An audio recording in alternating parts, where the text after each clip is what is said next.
Sup? Have you been scanning for DynamoDB answers? Well, query no more. What's that? You don't have a schema? Don't worry, we can sort that out. Today, in this video, I will show you the key to creating a DynamoDB table using the AWS CDK. Hi, if you're new around here, my name is Ryan. I'm an AWS Certified Solutions Architect and Developer. My goal is to teach you modern serverless system design using AWS. Let's get into it.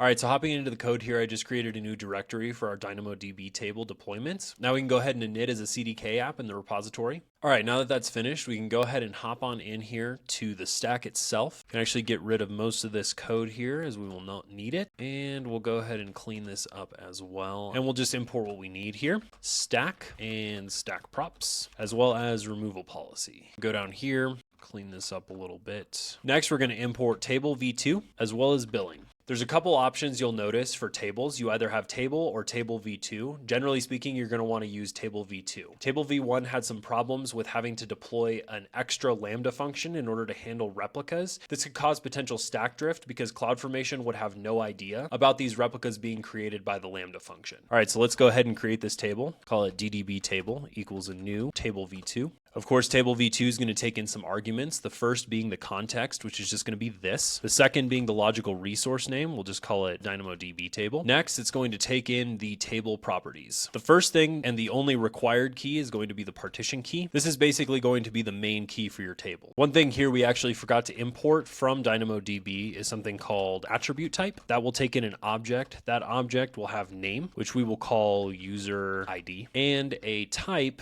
attribute type, dot string. Another attribute we're going to reference here is our sort key. We're just going to call our sort key timestamp, and we're going to reference its type as an attribute type of number.